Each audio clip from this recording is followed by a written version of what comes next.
bearish case for as long as I can remember is that this company is just way overvalued. It should be valued like a true car company. Why FSD is so important to Tesla is this is the product that they're aiming to then help their vehicles be fully autonomous and also launch their robo-taxi business narrative and couple it with their supercharger network that is expanding rapidly, as well as this company really ramping up its battery capabilities. They're outright telling you they do so much more right now than just actually manufacture Tesla vehicles. 안녕하세요. 테슬라가 드디어 캘리포니아에서 토요타보다 판매량이 앞서 나가기 시작하는데요. 모델 3랑 Y가 토요타의 캠리랑 라브4를 완전히 발라버렸고요. 전년도 2분기만 하더라도 토요타 판매량이 테슬라의 2배 가까이 되었는데 올해부터는 이 숫자가 역전이 되었죠. 오히려 토요타는 전년도 대비 판매량이 줄어들고 있고 테슬라는 올라가고 있는데요. 캘리포니아가 전기차 전환율이 가장 빠른 주 중에 하나이고 그렇기 때문에 전기차에서 별다른 성적표가 없는 토요타의 판매량은 떨어질 수밖에 없고요. 캘리포니아에서 토요타 상대로 승리를 하였다라는 것은 이제는 그 다음 주 여러가지 주들에서 결국 테슬라가 토요타를 완전히 집어삼킬 거라는 뜻이고요. 결국 기존 레거시 기업들은 현재 무너지고 있죠. 캠리를 비롯해서 F 시리즈까지 모델 Y3 대비 판매량이 안 나오고 있잖아요. 그렇다면 전기차 전환율이 높아지면 높아질수록 테슬라는 기존 내연기관차 기업들을 완전히 박살을 내버릴 것이고 토요타 같은 경우에는 전기차 잘 안 되니까 중국 기업이랑 손을 잡았는데요. 뭔가 일이 잘 안 풀리고 있죠. 1000명이 넘는 직원들을 잘라내 버리고 지금 전기차 부분에서 굉장히 애를 먹고 있는 것이 토요타인데요. 현재 테슬라, GM을 보더라도 둘 다 돈을 벌고 있는 것은 사실이지만 과연 누가 실질적으로 돈을 벌고 있을까요? GM에서는 쉐보레를 통해서 테슬라 라이벌이 되겠다라고 선포를 하고 있는데요. 하지만 이미 수익 구조에서 GM은 완벽하게 테슬라에게 밀리고 있죠. 사실 매출을 본다라면 GM이 테슬라보다 높고 차량 판매 대수 역시나 거의 3.5배가 높은 것이 GM이지만 순이익 같은 경우에는 현재 비슷하게 나오고 있죠. 결국 테슬라의 비즈니스 모델이 GM의 비즈니스 모델보다 훨씬 더 우월하다라는 뜻이고요. 테슬라의 모든 것은 마진이 아닐까요? 마진 싸움일 수밖에 없죠. 돈을 많이 버는 기업이 결국에는 승리를 하는 것이니까요. 현재 4분기 때 25만 대를 목표로 하고 있는 GM인데 아직까지 전기차 판매량이 굉장히 저조하고 이 판매량마저도 거의 대부분이 쉐보레 볼트인데요. 25만 대를 채우고 돈을 버는 구조를 만들려면 소형차가 아니라 세단과 SUV에서 판매량을 올려야 되고요. 현재 캘리포니아 쪽에서 상반기 판매를 보시면 럭셔리 전기차 같은 경우에는 역시나 벤츠 EQS 세단과 테슬라의 모델 S이고 중간 사이즈의 럭셔리 SUV는 테슬라의 모델 X, 큰 사이즈의 SUV는 벤츠 EQS SUV, 그리고 리비안의 아로네스가 눈에 띄고 하지만 가장 많이 판 차량 역시나 모델 3랑 모델 Y가 압도적인 숫자를 보여주고 있잖아요. 현재 캠리 어코드, 시빅, 콜로라 다 모델 3한테 상대가 안 되고 있죠. 그렇기 때문에 현재 월드 전기차 넘버1은 모델 Y이고요. 테슬라 모델 Y 한국에서 지금 엄청나게 주문이 들어오고 있죠. 이제 가격 대비 가장 가성비가 좋은 전기차가 모델 Y가 아닐까요? 현재 테슬라에게 가장 중요한 것은 차를 최대한 많이 팔고 도로가로 보내는 것인데요. 중국 쪽에서도 계속 꾸준한 성장세를 보이고 있고 그 결과 현재 테슬라의 시가총액이 전기차 1등 기업이 된 것이죠. 그 뒤를 쫓아가고 있는 기업이 리비안, 루시드 등이 보이고 있고요. 그리고 모델 3는 가격 인하가 계속 나오고 있는데 재고 처리가 빠르게 들어가고 하이랜드 출시를 통해서 모델 3의 판매량을 높이는 것이 가장 중요하고 사이버 트럭은 이제 정말로 출시가 임박을 하고 있는데요. 글로벌 전기차 판매는 계속해서 상승을 하고 있고 전기차 시대가 오고 있다라는 뜻이겠죠. 유럽에서도 전기차 전환율이 계속해서 올라가고 있고 그 파이를 먹어가는 것이 테슬라의 모델 Y이고요. 그리고 레거시 기업들이 연합을 해서 현재 테슬라에게 도전을 하겠다라고 하는데요. 테슬라 충전소 네트워크에 대항하기 위해서 BMW, GM, 혼다, 현대, 벤츠, 스텔란티스가 충전 네트워크를 발표를 했죠. 충전소 네트워크가 중요하냐면 결국 여기서도 데이터가 새어나가거든요. 그리고 중국 기업들도 전기차 픽업 트럭을 내놓기 시작하는데 중국에서는 픽업 트럭 그렇게 인기가 없는 차종이 아닌가요? 아우디 이트론 역시나 예상외로 판매는 계속해서 증가를 하고 있고요. 폭스바겐 같은 경우에는 ID4를 원탑으로 밀고 있죠. 하지만 캘리포니아를 보시면 아시겠지만 럭셔리 전기차 세단이 시장이 굉장히 어려운 시장인데요. 테슬라 모델 S랑 X 판매 대수 차이만 보더라도 거의 3배 가까이 나는 것을 본다라면 럭셔리에서 대세는 SUV고, 그렇기 때문에 루시드는 그래비티가 더 빨리 나와야겠죠. 그리고 벤츠 EQS 세단이랑 테슬라 모델 S 캘리포니아에서 상반기 때 2000대 가량의 판매량을 보였는데요. 루시드가 적어도 이 정도 판매량까지는 올라줘야지 확실한 주가 상승과 딜리버리 예상치 초과가 나온다라는 뜻이 되고요. 그렇다면 루시드 에어 퓨어 평가는 어떨까요? 좋은 점 같은 경우에는 일단 루시드 에어에서 가장 저렴한 가격, 일단 가격 부분에 소비자들이 집중을 하고 있고, 주행거리 파워는 월드 클래스이다, 음질도 좋고 애플카 플레이도 좋다라고 말하고 있는데요. 하지만 역시나 부정적인 입장, 가격이 바로 나오죠. 그래도 비싸다, 92,000달러. UI 부분에서 마이너한 이슈가 있다라고 말하고 통풍 자석이 없다라고 하죠. 결국 지금 루시드 에어에 대한 평가는 가격 부분에서 갈리고 있는데요. 그렇다면 과연 루시드의 반등 시점은 언제일까? 현금 소진 걱정은 없는데, 하지만 에스턴 마틴 같은 계약은 계속해서 나올 필요가 있는데요. 결국 럭셔리 전기차 시장에서 파일을 넓혀가면서 파트너십 발표가 나올 때 주가 반등이 나오게 되는 것이고, 그리고 가장 중요한 것은 역시나 재무라고 말씀을 드리고 싶은데요. 현재 루시드 도대체 어떻게 해야 될까? 계속되는 손실, 1분기 때 손실폭이 줄어든 것이 아니라 손실폭이 증가를 했죠. 왜냐하면 1분기 때 판매량이 떨어졌잖아요. 그렇다면 과연 루시드는 어떻게 손실폭을 줄여 나갈 수가 있을까? 결국 간단하게 본다라면 마진이 증가를 하려면 판매가 올라야 되는데 2분기 판매 대수가 1분기랑 똑같죠. 그렇다면 마진 부분이 그대로 일직선으로 갈 확률이 높은데요. 1분기 때 마진폭 상승이 나오지 않았기 때문에 지금 주가가 힘을 못 쓰는 것이고, 2분기 역시나 마진폭 상승이 나오지는 않을 것인데요. 현재 이 딜리버리 부분에서 우리가 기대를 할 수가 있는 것은 사우디 시장에서 루시드 에어가 정말로 많이 보이고 있고, 여기서 판매량 증가가 나와야지, 시장 예상치를 한 번이라도 초과를 시켜야지 결국 안정적인 주가 상승이 나온다라는 것은 다들 아시는 사실이겠죠. 뱅크 오브 아메리카에서도 루시드 딜리버리에 대한 압박이 점점 심해지고 있고, 결국 딜리버리가 최대 리스크다. 왜냐하면 지금 루시드 경영진이 딜리버리 예상치를 계속해서 미달시키고 있잖아요. 그렇기 때문에 결국 오버 딜리버리가 나와야지 목표 주가가 상승을 할 수가 있는데, 그것이 안 나오고 있기 때문에 기관들의 목표 주가는 계속해서 하락을 하고 있는 것이고, 루시드와 리비안의 희비가 엇갈렸다, 이런 기사들이 나온 것도 결국 현재 루시드의 첫 번째 과제는 딜리버리일 수밖에 없는 것이, 파트너십 발표하더라도 지금 당장 뭐가 들어오는 것이 아니죠. 에스턴 마틴도 2025년이고요. 현재로서는 일단 목표치를 루시드 에어 세단 판매를 테슬라의 모델 S가 되었던, 포르쉐의 타이칸이 되었던, 벤츠의 EQS가 되었던 그 정도 수준까지는 올라줘야 되는데요. 왜냐하면 전체적으로 럭셔리 전기차 세단이 판매량이 그렇게 높지가 않기 때문에 루시드가 충분히 이 정도까지는 빠르게 치고 올라갈 수가 있죠. 하지만 가장 중요한 것은 뭐죠? 바로 영업이익인데요. 루시드랑 가격대가 가장 흡사한 포르쉐, 상반기 때 영업이익률이 19.4%, 14만 대를 팔았으니까 루시드가 흑자로 돌아설 쯤이 된다라면 영업이익 20%까지는 충분히 가능하지가 않을까. 하지만 테슬라가 마진을 50%까지 올리기 위해서 소프트웨어 파트너십을 활용하는데요. 루시드 역시나 20%에서 더 높은 영업이익이 나오려면 에스턴 마틴 뒤에도 더 많은 하드웨어 파트너십이 발표가 돼야지 더 높은 영업이익 퍼센테이지가 가능하지 않을까요?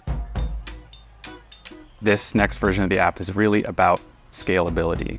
The ability to show you multiple vehicle states, the ability to bring more granular control into things like climate and charging. We're calling it the 2.0 launch. Our focus was pulling away anything that was unnecessary.